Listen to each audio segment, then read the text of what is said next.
So I'm here in my room. I've got my computer on in front of me. I've got my microphone set up.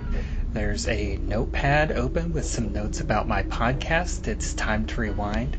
Looks like they're open to the third scene of Memento that starts in color at 2 minutes and 56 seconds, with Teddy popping into the lobby of the motel with a big Lenny, and ends at 6 minutes and 23 seconds with Leonard shooting Teddy.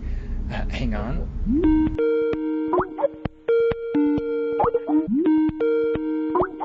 Who is this? Bubby! It's Eric, your Color Minutes co-host. Oh, of course. Although I do prefer to be called Bubbawheat. Oh, I must have forgotten. Oh, of course. That can be forgiven. And who is this? It's me. It's Jay. Hello. I wasn't sure whether to. I had a tattoo that said "Don't answer the Skype call." I wasn't sure what to do with that tattoo. But anyway, it's Jay Cluitt. I'm here. Nice to be on the show. Oh, welcome back. It's good to have you on for another season of my show. It's you're always a fun guest to have on, and this is a little peek behind the curtains. This has been kind of an odd way to start this season and also finish this season, because this is, you are technically our first guest and yet one of our last guests, because we've recorded the majority of the season already, and yet you're going to be here for the next 2 weeks straight as our introductory guest. So this will be fun. I was going to say, it's always nice to be like one of the first guests on a show, because I feel like I'm like the first choice. I get the fresh pick of the film, but no, you've recovered everything already, which is absolutely fine. But I get to say things, and it sounds like other people are going to be repeating things that I've said, so that's good for me. Oh yeah, that works out well for you. Yeah, and you are. I think you're spoiled by Movie Rob, because he always has you on at the beginning of every one of his seasons. Yes, I Chris in every film he does. I break off the first 5 minutes of each of his. I'm not sure how that happened. I don't mind that it happens, but we recently spent 4 hours talking about Die Hard 2, so that's a fun way to start a Sunday. Yeah, I have not seen that one. I've only seen the first and the fourth one. You should watch the third one. Is all I'll say about the second one. No, the second one is good. The second one is the third best Die Hard film, but there's a gap between it and the top two. Die Hard 2 is fun. It's Rennie Harlin. Rennie Harlin's my guy. He did Deep Blue Sea.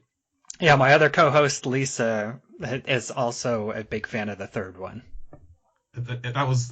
That and Sylvester Stallone's Daylight were my first two favorite films. So nice. Die Hard with a Vengeance has a soft spot in my heart. All right. Well, and I also just remembered, adding to the confusion, you were technically, this is your second episode in the release order, but this is the first one that we're recording. It sure is good to talk about a film that's not in the right order. Yeah. Well, it fits in very well with my stated goal of purposefully not rewatching the movie in advance of starting recording all of our episodes, so that I could be somewhat confused as well. Yeah, it definitely changes a lot. And even though I did rewatch the film in its entirety when we first started, I haven't rewatched the entire thing since myself. So, yeah, we mentioned before we started recording that I think we covered things that do show up in this scene that show up again later, and we act like it's the first time that it popped up in the movie. I'm not going to repeat my thoughts on Memento that I probably already talked about in the previous chapter that we'll talk about later. So. Exactly. It's such a great way to start this movie, but I think it's a good idea, for us to go ahead and jump into the actual scene that we're going to be talking about. And we get this interaction between Lenny and Teddy as he comes Lenny! in. Yeah. It's a great intro. Just, it's a great way to... It also starts out very combative, which I guess it makes sense considering that, the last time we saw Teddy, he was being shot. Yeah, it does fit This well. We have, because we haven't as we watch this movie, technically seen anything. All we know is Teddy got shot, and Teddy's probably the bad guy of the movie, and so we're not supposed to like him at this point in the movie. Yeah. And Joey Pants is just the perfect actor to pick for this, because he really excels at playing like good guys and bad guys and guys you can't really trust. He's like a cat in this film. I think he's kind of evil, but you still love him. Which I'm a dog guy, but that's how I see cats, as being like you like cats, but they're kind of evil. And he just he plays that really well. He just has that kind of that cat feline grin to him. It's like he's always morally ambiguous. Yes, exactly. It's the more succinct way of saying everything I just said. And yeah, we do get this kind of combative back and forth where Teddy comes in with his big Lenny, and Leonard says, it's Leonard, like I told you before. And Teddy is completely unbothered whenever he says, I must have forgot. And I feel like that interaction really tells a lot between these two characters. And especially given the context of what we know, like after we know the entirety of their relationship after seeing the entire film.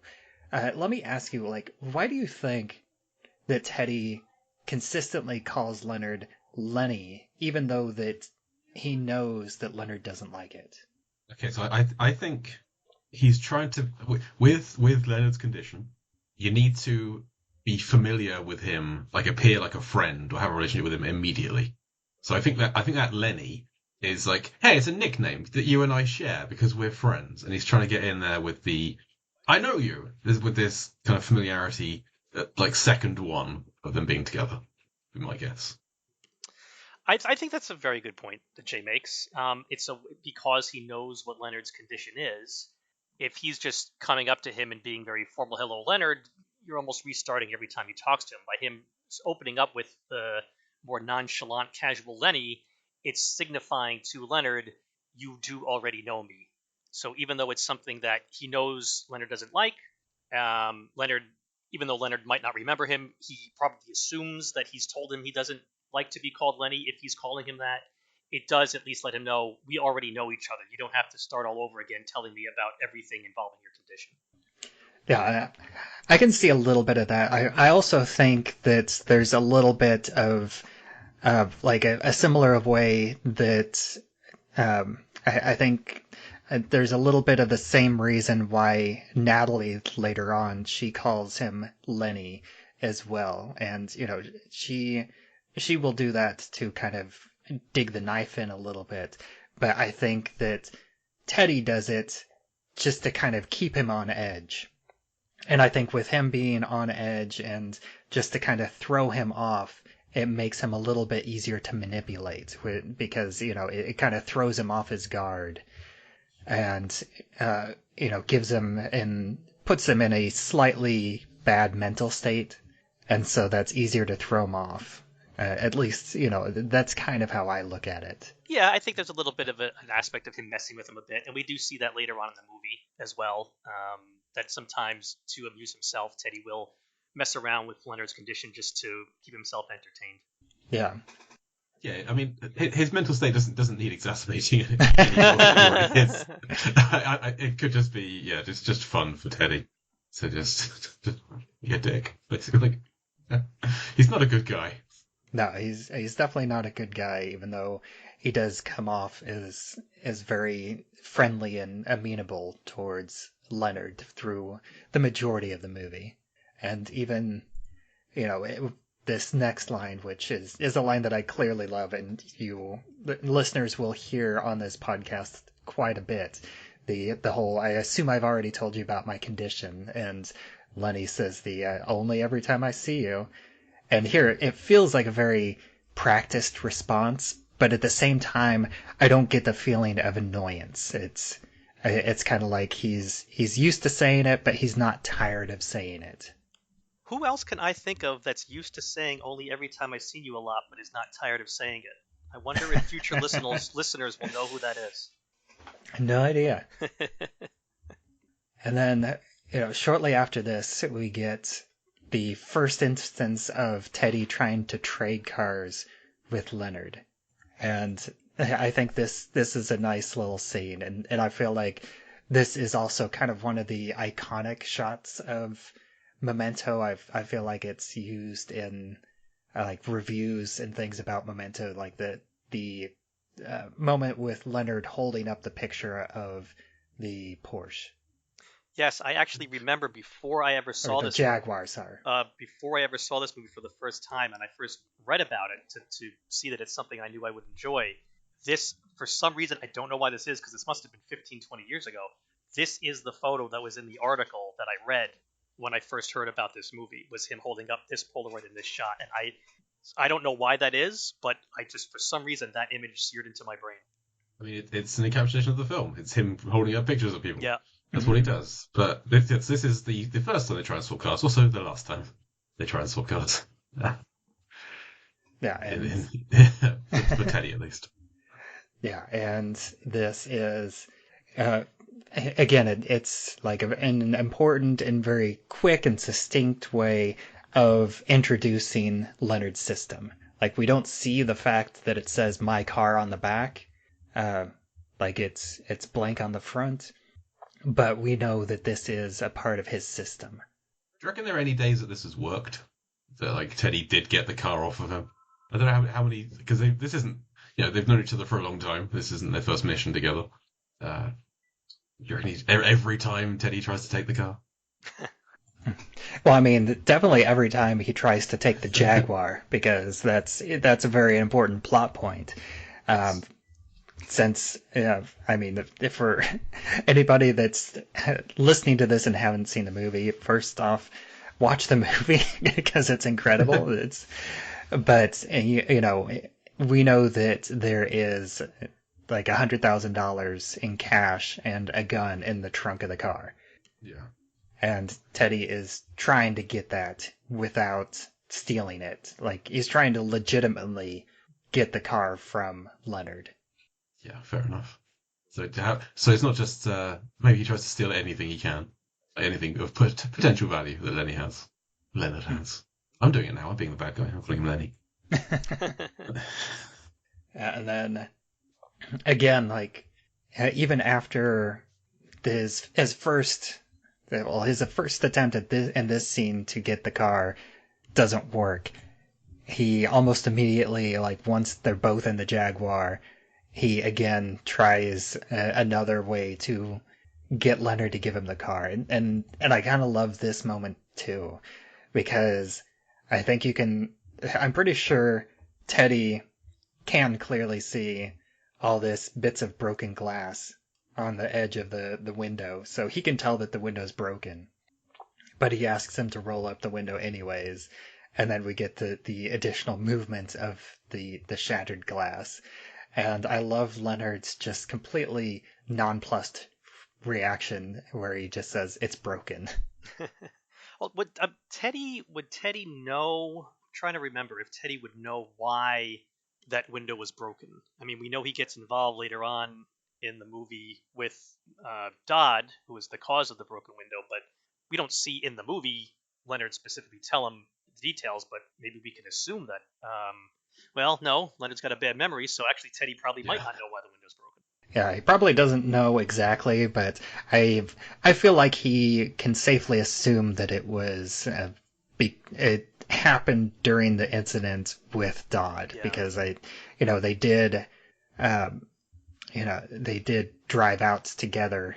Well, I guess they didn't involve the Jag, because it was just Dodd's vehicle, right, and Teddy's car. But I think that he might have seen the Jaguar at that point with the broken window, whenever they, lead Dodd, tell him to leave. I hadn't even considered that Teddy offering to fix the window would have been like he could then steal the car. That's great. I hadn't. Yeah, well, I mean, he's not trying to steal the car. He's just trying to get the stuff out of the trunk. Yeah, he just wants the contents of the trunk. He doesn't care about the car. Yes. It's got a broken window. What do you want? Mm-hmm. And that is funny, because it is, very natural. And even, like, whenever Leonard confronts him with his Polaroid saying that the Jaguar is his car, Teddy just, very quickly and naturally plays it off. with a joke. He doesn't. He's very good at not letting on that he had an ulterior motive in that moment. And in this moment as well, it just seems like he's trying to be helpful and friendly. So he's just trying to be his friend. Yeah. And I'm curious what Teddy thinks is going to happen with this trip, because he recognizes the address. He knows that they're going to the place where they killed Jimmy. And, he tries to let Leonard know that it's a bad idea, but he doesn't seem to try very hard. Well, I wonder if he's been through this before, right? Leonard has wanted to go back to the quote-unquote scene of a crime or something, and Teddy has dealt with this in the past, and maybe he's learned the harder he tries, the more Leonard is resolved to do it. Leonard picks up on that being suspicious behavior, so maybe his only real chance to get him to not go is to try to play it off. He says something like, oh, it's just some messed up building, what's the big deal? Try to make it seem like there's nothing going on there. Yeah, I could see that. And then, one other thing that I noticed that I had never really given too much thought to is whenever they do arrive at this abandoned building, they see Leonard's truck. And I think it's important the fact that Leonard does not recognize this blue truck. Because if that was his truck before the incidents where he gained this condition, then he would remember the truck as, something that he owned beforehand. But the fact that he switched vehicles makes me think that it's been, a longer period of time to where he's needed to switch vehicles for one reason or the other. So I think that it's possible that it's been at least a couple years since this incident that Leonard is where he's at now. I think you're right, yeah. He would definitely remember it. Or probably remember it. But we don't know if he had... I know he can't make short-term memories, but does he definitely remember everything from before the incident? I know that he has some details, but that kind of brain damage might have knocked out a few other things as well. I mean, we don't know if he remembers everything because, obviously as we get deeper into the movie, the whole Sammy Jenkins situation, about, is Sammy Jenkins actually Leonard, et cetera, et cetera. Obviously his memories are hazy from before the incident as well. It's not a perfect memory from before the incident as well. There's obviously stuff going on that he doesn't remember perfectly then either.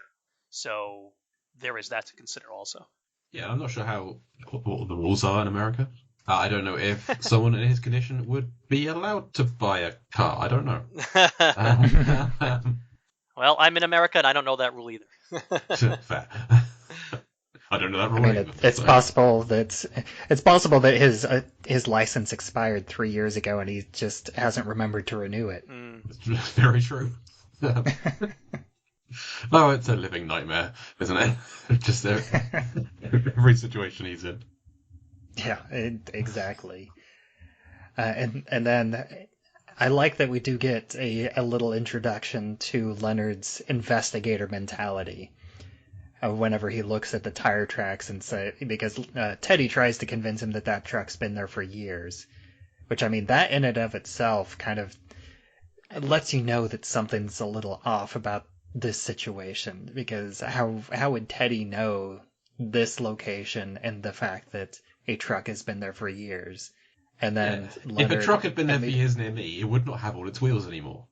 Like the windows would not be intact. No. This is clearly a lie. But I do like to imagine Teddy went to go and see Pocahontas at some point. It's five years previously. He must have gone to see it. He's a big Disney fan, is Teddy. Yeah, definitely. And I do think that him being able to tell that the tracks are fresh doesn't really require a Pocahontas level of knowledge. But I do think that that's another insight into Leonard's investigator mentality. Like, he has a good perception for the little details. And I do think that that's something that, as an insurance investigator and someone that's kind of trained himself to pick up on these little details, that it would be something that he would notice and be able to point out. Yeah, just the existence of tracks being there. They're not on the moon. Like, there's wind. The tracks would be blown away if it had been years. So yeah, absolutely. And as an insurance investigator, he probably would be investigating a lot of car accidents. So he probably actually specifically has experience with car tracks. Yeah. And then he opens the door of the truck and he picks up these loose bullets. And he has this look on his face, and I kind of think it's almost recognition. But what do you two make of this moment? I see it more as like there's bullets here. That's unusual, rather than recognition. I think, yeah, I'm inclined to more agree that he feels like something is amiss, and there's a mystery that maybe he used to know the answers to here and he didn't. I mean, he sees this truck that Teddy's telling him one thing about it, but he clearly believes that this truck is new. Why would there be loose bullets in the front seat of an unmanned truck that has only been there for a couple of days at this building that he feels like he needs to go to because it will provide him answers? I mean, that's just not something normal you find, unused bullets not inside a gun on the front seat of a car. Yeah. Yeah. Yeah, like in the footwell, they fell down, but like on the seat. Right. That's out of the ordinary. Yeah. And then he like switches gears, and it's almost jovial whenever he's like, hey, let's go look inside.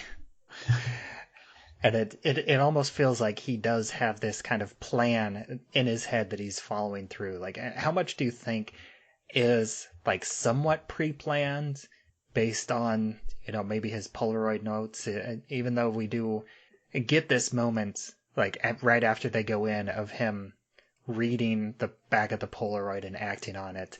Like, how many times do you think, like after Teddy came in, do you think that's the first time that he read the back of the Polaroid, or do you think that he has seen the back of the Polaroid and is kind of working on this plan in short little steps, and like the previous times it just wasn't the right time, and so he kind of held off on it and continued to play things as normal? What do you think? I think that between Teddy arriving at the motel and going to the car, Leonard would have been rifling through his photos. That's why he would have found out my car, right, and so would have read the back of the Teddy one then. How many times his memory has reset is probably not the right word, but since they got in the car and they arrived at the location, I don't know. So he's probably read the photo before they got in the car, forgotten he's read the back of the photo since then, and is now reading it again afresh. I don't know how many times a day he reads the back of this picture, but probably a lot. Again, it's a waking nightmare. It's just... Well, didn't he just write in a few weeks episodes from now, I believe, is when he actually writes the words "kill him." Well, it's actually like the beginning of the next color scene, right, is where we see him write down the words "kill him." Okay, so he only just, from his point of view, gets the information from Natalie and decides Teddy is John G. I don't know if he has looked at what this photo says until right now, because he has a memory lapse before he goes to talk to the hotel desk clerk that we'll see in next week's episode. And then he's driving the car with Leonard, so he certainly isn't looking at the back of the Polaroids while he's driving with Teddy. We do see him look at his Polaroids while he's driving later on in the movie, but I don't think we saw him do it when he was just driving a minute ago with Teddy. So I'm not so sure that at this point he has read the words "kill him" during this particular memory lapse.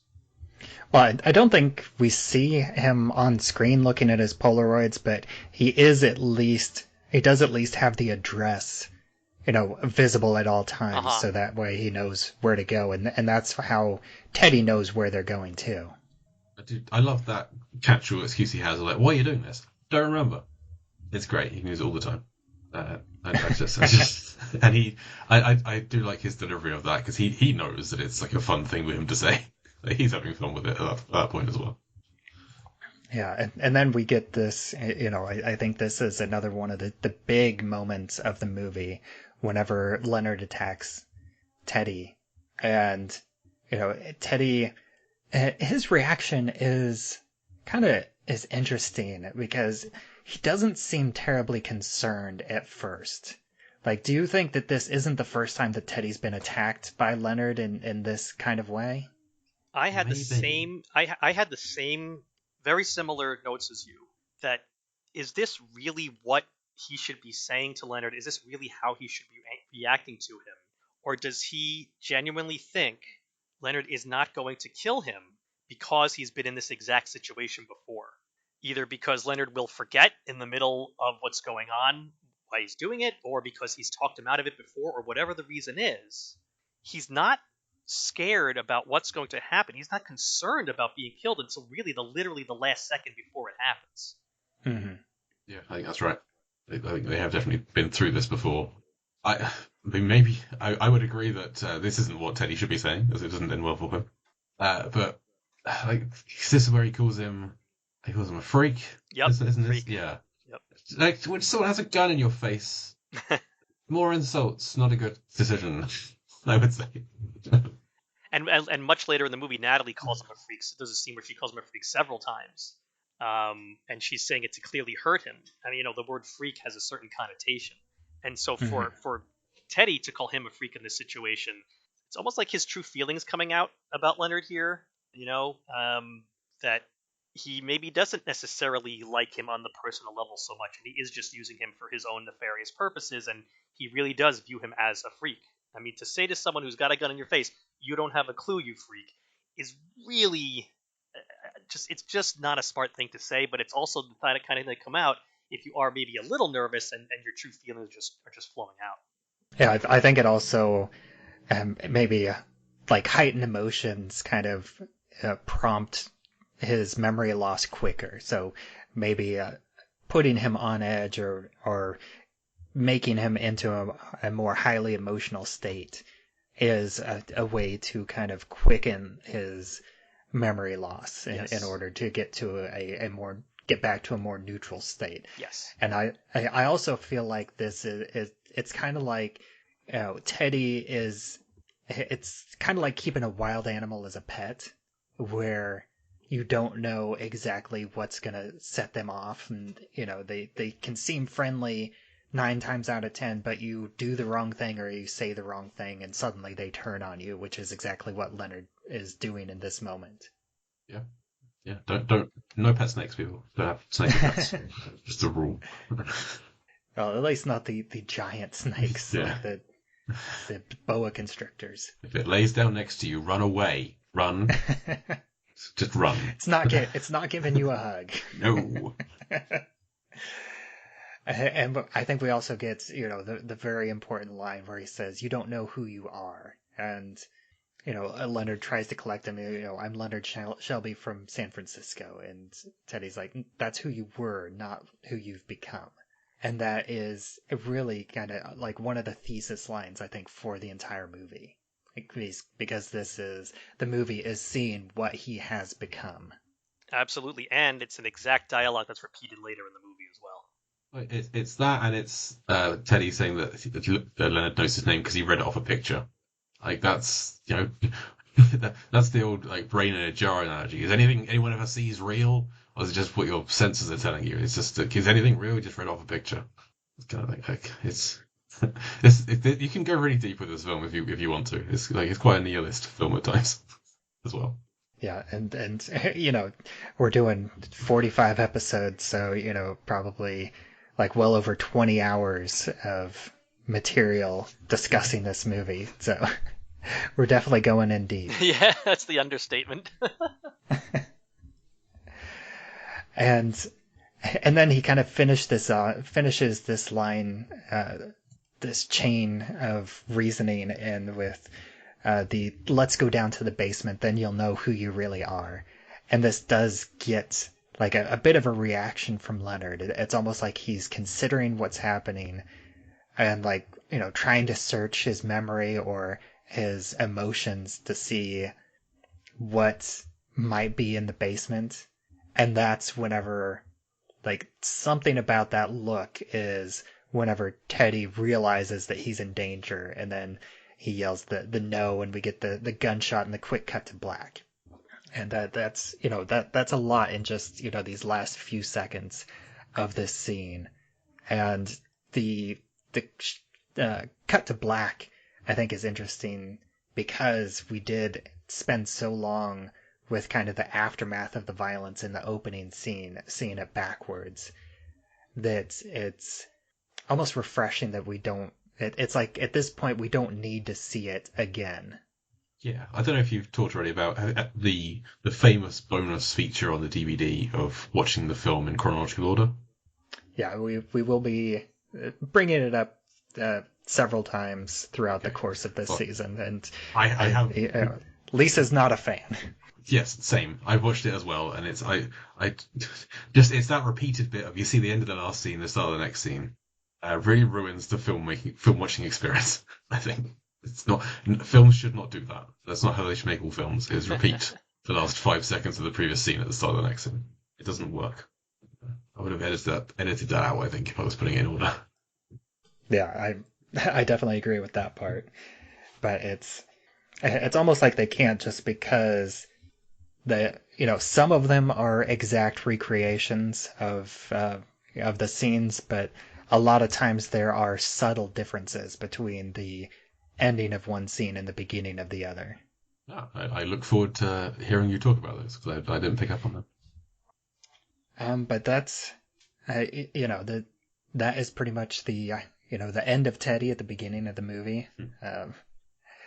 Is there anything else that either of you have about this scene, that basically the first forward color scene of the movie? I just want to reiterate, Joey Pantoliano is the best. He's the best and everything. I love him so much. He's great. Thrilled to have a chat with him all.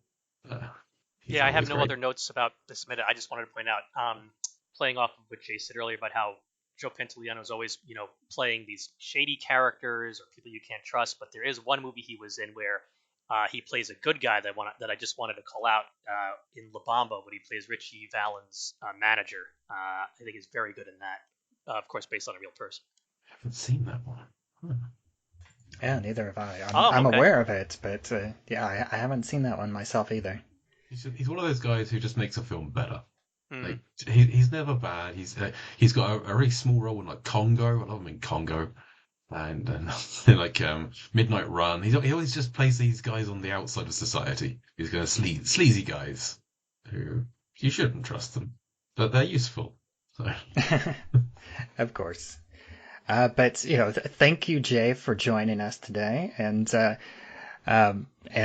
these 2 weeks worth of episodes. And for anybody else listening that might not be familiar with you, why don't you go ahead and take a moment to give out some plugs and let them know where else you can be found online. Sure. Well, thank you for having me, and thank you for having me once again on for technically the last loop before the final day kind of thing. That happened with Groundhog Day, and it's the same thing here, but in reverse. So yes, you can hear me podcasting over on Con Air, the podcast, and Deep Blue Sea, the podcast, with myself and my co-host, Mark Hoffmeyer, who I believe is a future guest on your show. Talk about Con Air scene by scene, and we've talked about the Deep Blue Sea trilogy scene by scene. We're now looking at Deep Blue Sea adjacent films, which is films featuring sharks or directed by Rennie Harlin or aquatic action, that kind of thing. It's very tenuous how some of them are TV adjacent, but Bubba was on still about Aquaman at some point last year, I think. It's been a while ago now. Yeah. Aquaman 2 will come out at some point, I guess. Maybe we'll talk about that again. But yeah, Deep Sea the podcast, one of the podcasts is the prime places you can find. And thank you, Eric, for joining me as my co-host through these color scenes coming out every Monday. Certainly. I look forward to the future episodes as we go through this movie. And as always, I am Bubbawheat, and you can find me on Twitter where I'm at Bubbawheat. You can find this show, It's Time to Rewind, on pretty much every available podcatcher. You can subscribe and give us a rating and review if you are able to on certain podcatchers that you listen to. We'd really appreciate that. And we also have a Facebook group. It's Time to Rewind, a time loop group, and you can join that to discuss episodes as they come out, as well as be informed about future seasons and have discussions about time loop movies and TV shows in general. And until next time, I assume I've already told you about Memento? Only every time I see you. I guess I've already told you about my condition. Oh, well, only every time I see you.